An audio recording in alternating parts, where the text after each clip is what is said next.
Let's face it, the original Sony PlayStation is one of the greatest video game consoles of all time. It had great marketing, a CD-based medium that could store lots of data at the time, and a very impressive list of developers. But let's be real, the thing that made the PlayStation so special was its amazing variety of games. Within its giant library of about 1,300 North American releases, there were several that really stood out to me. That's why I put together this video of the top 10 greatest Sony PlayStation games of all time. I put countless hours into each and every one of these titles back then, so I'm super excited to share them all with you today. Before I get into that though, please like the video and subscribe to my channel for more retro gaming content. And now, let's get into the top 10 greatest Sony PlayStation games of all time. When I think of RPGs that did almost everything well, I think of Star Ocean: The Second Story, which is why I have it ranked at number 10. This one took everything the first Star Ocean game did on the Super Famicom and improved upon it. You had an epic story that blended futuristic and fantasy styles, solid characters you could empathize with, a really great musical score, and a really awesome battle system. And to me, that last aspect really stands out above everything else. In the game's 3D battlefield, you really had a lot of control over combat, and the system took the best elements of turn-based RPGs and action RPGs and blended them together nicely here. The action-oriented combat always kept me on my toes, and I absolutely loved leveling the special attacks up so they became more powerful through continuous use. It was totally mind-blowing to me at the time that they even gained greater visual effects that expanded the attack distance over time too. That's something no other game from this era did to my knowledge. The approach to storytelling was also unique in this one because at the beginning of the game, you pick from one of two protagonists, and each one has a tangible effect on how things play out. For instance, some characters can only be recruited by the one or the other, and you have to make a decision. Your choices in each playthrough always resulted in a different array of playable characters, and I love that fact. Star Ocean: The Second Story also gave you loads of extra content in the form of item creation, a great skill system, and the bonus dungeon, which was no easy feat. For an RPG, this one really had it all, and it's easy to see why it's commonly called the best game in the series.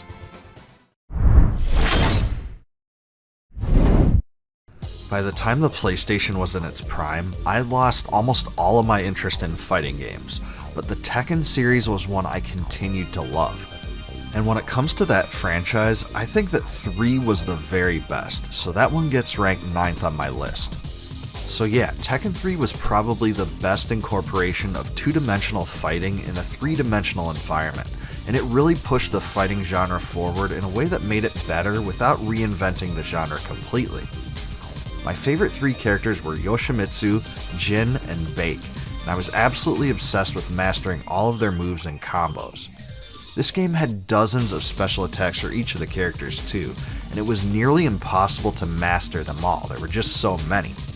This made it a lot different than many of the run-of-the-mill fighting games at the time that had far fewer.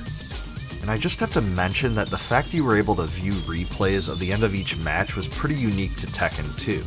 There's just nothing better than beating your friend in a match, then forcing them to sit through the replay of your killing blows upon them. For a fighting game, this one also offered quite a few secret characters that you could unlock by fulfilling various conditions.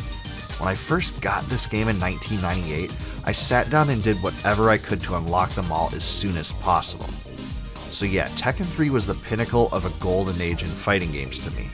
It's still a classic fighting game you can go back to and have fun playing with a friend today.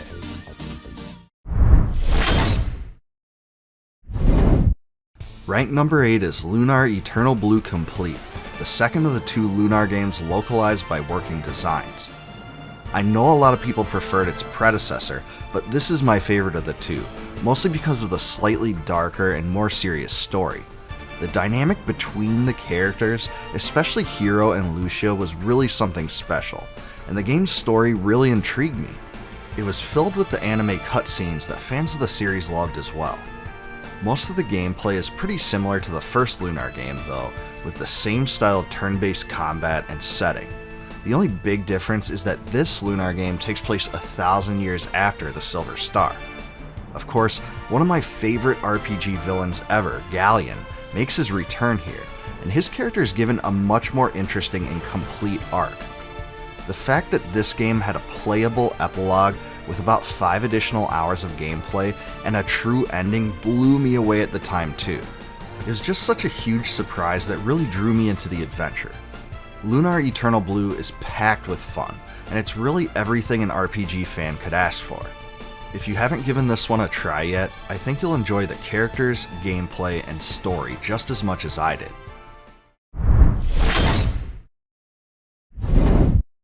I had more fun playing Twisted Metal 2 with my friends than any other game on the PlayStation, and that's why it comes in at number 7. This was such a fantastic competitive multiplayer game, probably the best on the PlayStation, and I loved how much it added over the original Twisted Metal. Sure, this did lead to some balance issues. Minion was super overpowered, for example, but it gave players the ability to master the ones that fit their playstyle best. And there was a big variety when it came to vehicles. Remember Axel, for instance? He was the dude flat out strapped between 2 huge tires. And since you asked, yes, you can throw him into the middle of downtown Paris and use him to destroy all of his rivals. I can remember many fun nights setting traps for my friends with a remote bomb, only to blow them up seconds later in a surprise blast. The weapon power-ups were all a ton of fun and made this into a destruction derby taken to the next level. It might honestly be the best multiplayer game ever released on the system, and me and my friends poured hours into it. Sure, there were 4 Twisted Metal games on the PlayStation, but this is the one I truly loved the most.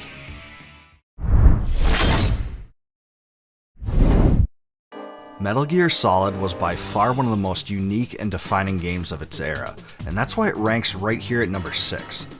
It was hard to find a game more hyped than this one in 1998, but it totally lived up to expectations. In his first appearance since Metal Gear 2 on the NES, Solid Snake returns in a stealth action-adventure that has you sneaking through a nuclear weapons facility, evading enemies, defeating bosses, and completing each of the game's 30 stages. I really liked how there was so much variance in them all too, and there was never a boring moment whatsoever. I felt a rush within me every time I went into alert mode and evasion mode. Snake can crawl, hide, distract enemies, and do other things to interact with his environment, and the cutscenes gave you a great opportunity to follow the story closely.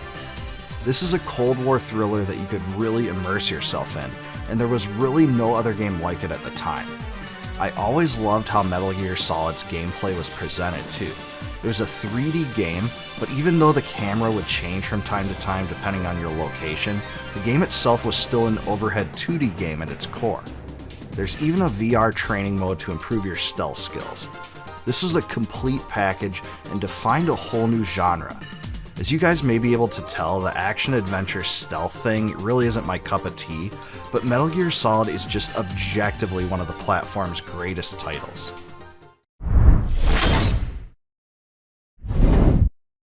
There could be a lot of Squaresoft games on this list, but the one that probably touched me the most emotionally was Final Fantasy IX, and that's why it's right here at number 5. In so many ways, this title was a throwback to the Final Fantasy games of yore, and I absolutely loved that fact about it. It featured a return of the crystals, references to classic adversaries like Garland, and even the classic archetypes and abilities. After the futuristic-styled Final Fantasy VII and Final Fantasy VIII, this was a huge breath of fresh air to me. I found myself completely drawn to the abilities system. Gone were the days of simply gaining new abilities through levels. In this one you acquired them by equipping gear that contained them. AP gained in battle allows those abilities to grow in strength, which produced a really fun advancement system that forced you into tough but important choices. And the character development in this game was also among the best Squaresoft ever did in my opinion. Vivi and Steiner's character arcs stick out the most in my mind, and it was really fun watching both of them grow and learn from their experiences. When you get to the end of the game, both characters are completely different. Zidane follows a similar path as well, and definitely gains a new sense of duty and responsibility as the game goes along. I couldn't get enough of it. In fact, when I think of the way a fantasy adventure should unravel, I think immediately to Final Fantasy IX. And who could forget Uematsu's amazing soundtrack? This is one of the greatest RPGs on the system, bar none, and certainly deserves its place on this list.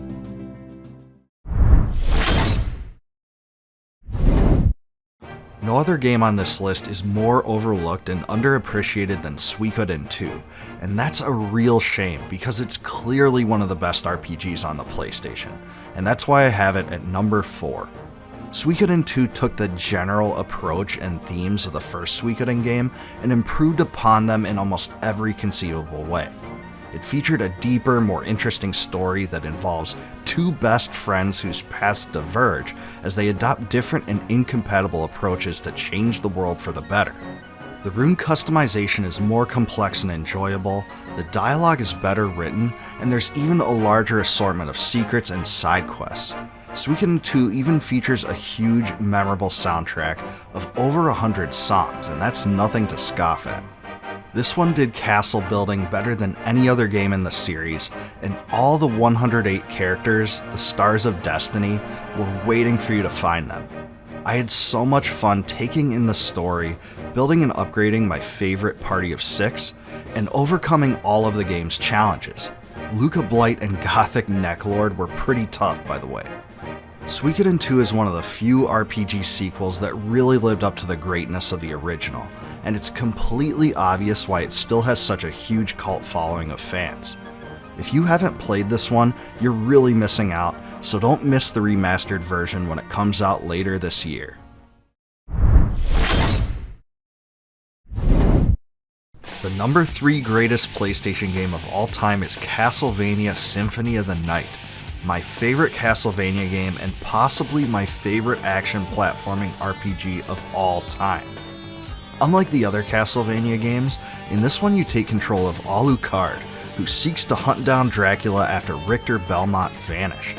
It's a direct sequel to Rondo of Blood, which ties it into the lore of the series and what's generally thought to be the fanbase's favorite plotline in the franchise. This title had such a profound effect on me, especially because of when it was released. It came out months before Final Fantasy VII and some of the system's greatest titles, so I was able to spend hours on it as an appetizer. But when all is said and done, it goes down as one of my favorite games on the platform. I loved how you can acquire and equip weapon and armor upgrades, and shapeshift into bats, a wolf, and even mist. The bosses were well designed, and the castle was big and fun to explore. The soundtrack was also super infectious, and the dialogue was, well, cheesy as all hell. Die, monster! You don't belong in this world! But even that part is endearing too. Being greeted to an inverted castle after completing a special side quest was a great surprise, and the fact that you could play as Richter himself totally blew my mind. These two things gave Castlevania Symphony of the Night some of the highest replay value for the era, and it's still tough to pinpoint a single flaw in the entire experience.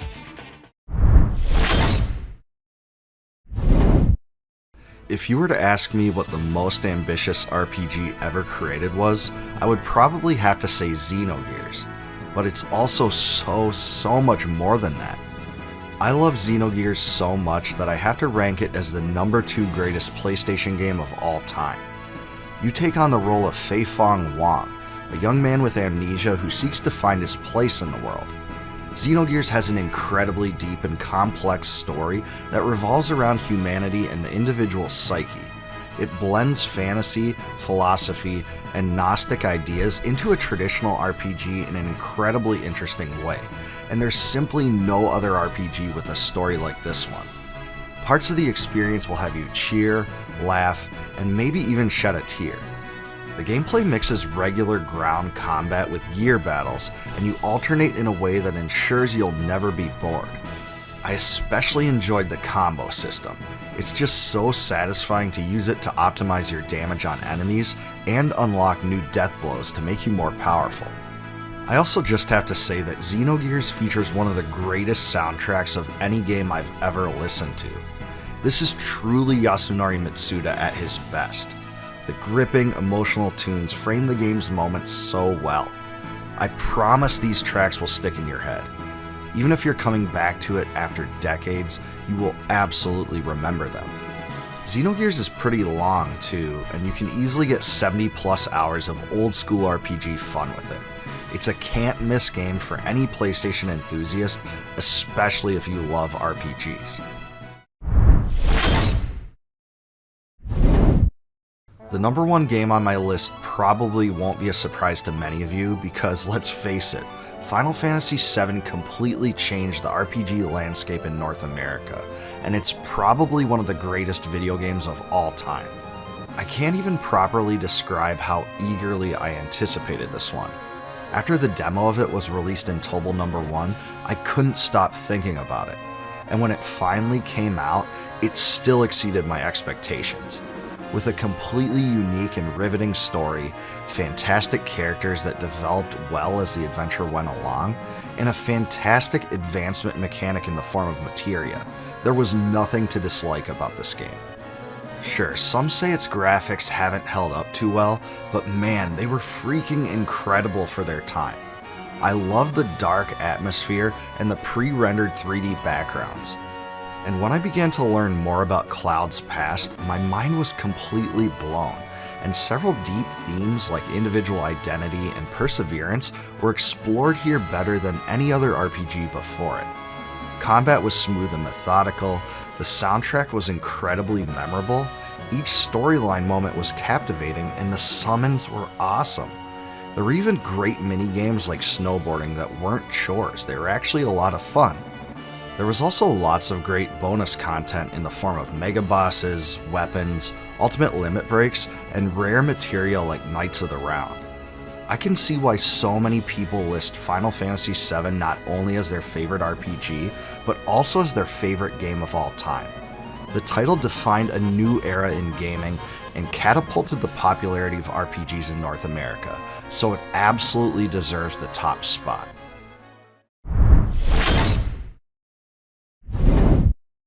It would be an understatement to say that this list was incredibly hard to make, and there were a lot of honorable mentions that narrowly missed the cut that need to be recognized. Among them is Final Fantasy Tactics, Wild Arms, Oddworld Abe's Odyssey, Lunar the Silver Star Story Complete, Suikoden, and Resident Evil 2. There has to be more than that though, so I'd really like to hear yours. What do you think about my list? Do you think I missed any of the best PlayStation games of all time? Let me know in a comment below, or let me know your top 10. Please like, subscribe, and click the bell for more retro gaming content. I also wanted to give a big shout out to my Patreon patrons and YouTube supporters. If you want early access to the videos I produce and other perks like they receive, please consider supporting the channel by becoming a Patreon patron or via the YouTube Join feature.